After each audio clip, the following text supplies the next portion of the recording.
नमस्कार दोस्तों। क्या दुख भोगने से ज्यादा मृत्यु को प्राप्त करना है? हर इंसान को अपना दुख उस समय बड़ा लगता है जब उसके ऊपर कोई मुसीबत आती है, क्योंकि वो व्यक्ति एक समय में एक जगह पर बंधा हुआ होता है और उस समय का छोटा सा दुख भी ऐसा लगता है कि उसके बाद कोई जीवन नहीं है।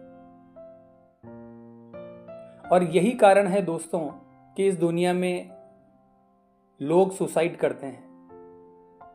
दोस्तों, सबसे बड़ी गलतफहमी इंसान की यही है कि मैं बंधा हुआ हूं इस जगह से, यानी अब मैं इस दुख से नहीं निकल सकता, इसके बाद कोई जीवन नहीं है।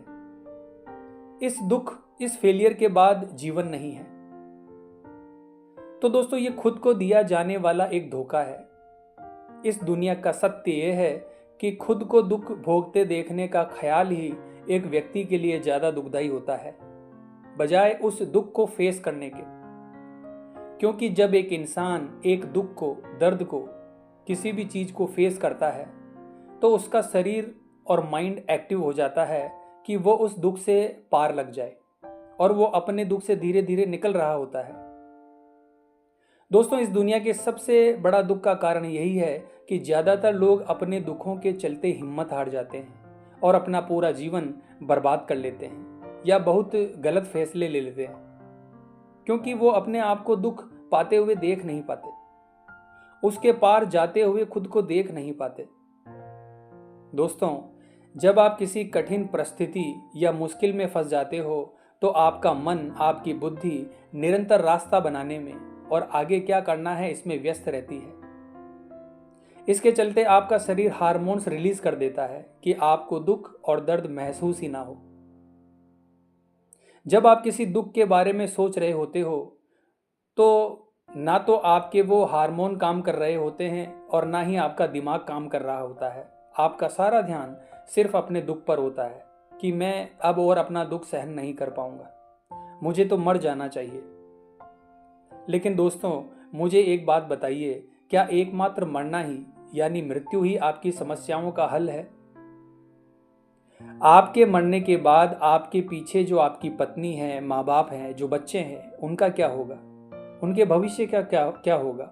जरा उनके बारे में सोचिए। इसीलिए मैं प्रत्येक व्यक्ति से यही कहूंगा कि हर हार के बाद जीत का सफर शुरू होता है, एक नए जीवन की शुरुआत होती है। लेकिन तुम अपनी परिस्थितियों से लड़ो तो सही, रास्ता तो अपने आप निकल जाएगा, मौके अपने आप मिलेंगे, भाग्य अपने आप चमकेगा, किस्मत अपने आप खुलेगी, पर तुम संघर्ष तो करो। दोस्तों, एक इंसान जिस भी चीज को नामुमकिन समझता है उनमें से ज्यादातर चीजें मुमकिन होती है। वो उन्हें नामुमकिन इसलिए समझता है क्योंकि वो कई बार दूरदृष्टि नहीं रखता, ज्यादा दूर का नहीं देख पाता, बस एक जगह पर और एक समय में फंसा रहता है। उसकी कुछ परेशानियों में ही उसे संपूर्ण ब्रह्मांड नजर आता है। दोस्तों, जिसको आप दुख दर्द समझ रहे हो सकता है वो आगे चलकर आपके आने वाले जीवन में बहुत ही सुनहरा मोड़ ले आए, लेकिन आज आप उसमें फंस गए हो। दोस्तों, कुछ समय की बदनामी होना या कुछ समय के लिए कर्जे में डूबना क्या आपको आत्महत्या के लिए मजबूर कर सकता है? दोस्तों, पीड़ा का, कष्ट का सिर्फ एक ही मतलब है, भुगतो और आगे बढ़ते रहो। यह तुम्हारा पुराना प्रारब्ध है, इसे खत्म करो और आगे बढ़ते रहो। अगर अभी के समय में आपको कष्ट है तो आगे मुक्ति भी होगी। कष्ट का मतलब नरक की आग में सालों साल तक जलना नहीं है, बल्कि सांसारिक परिस्थितियों को भोग कर आगे बढ़ना है। दोस्तों, यही नियति है। जरा सोचिए उन लोगों के बारे में जिनको जीवन में निरंतर युद्ध लड़ने पड़ते हैं। पहले छोटी उम्र में ही माता पिता में से एक की मृत्यु हो गई, फिर पति या पत्नी की मृत्यु हो गई और वो लोग अपने जीवन में भी सफल नहीं हो पाए। दोस्तों, पूरा जीवन ही युद्ध है और हम लोग तो छोटी छोटी चीजों के लिए ही परेशान हो जाते हैं। दोस्तों, जिन लोगों के जीवन में संघर्ष है ना, मैं उनको हाथ जोड़कर सम्मान करता हूं, उनको प्रणाम करता हूं कि उनको एक योद्धा का जन्म मिला है। वो आम इंसान नहीं है, क्योंकि आम इंसान इन दुखों को झेलने के काबिल नहीं है और इसीलिए ही शायद आपको इतने दुख मिले हैं। दोस्तों, बड़े खेलों में बड़े बड़े खिलाड़ियों को ही खिलाया जाता है, तो उन लोगों को अपने आप पर गर्व होना चाहिए जो दुखों से लड़ रहे हैं। ये आम इंसान और आम लोग क्या है? कुछ नहीं है, जीरो है। दोस्तों, इस जीवन रूपी युद्ध में जब तक एक योद्धा जिंदा है, कितनी ही कठिन परिस्थिति हो, कितनी ही चोट लगी हो, जब तक वो युद्ध में कायम है तब तक वो जीतने की योग्य है। चाहे आपके ऊपर सालों से तलवार लटक रही हो कि अब बुरा होगा, सब कुछ चला जाएगा, ये महीना निकल गया, अगले महीने क्या होगा पता नहीं, तो भी आप जीवित हो, आपका समय बीत रहा है और आपका बुरा अभी तक नहीं हुआ।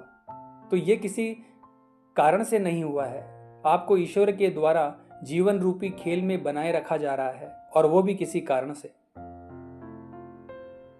दोस्तों, ये आपने नहीं संभाला है, ये ईश्वर ने, इस प्रकृति ने आपको संभाल रखा है।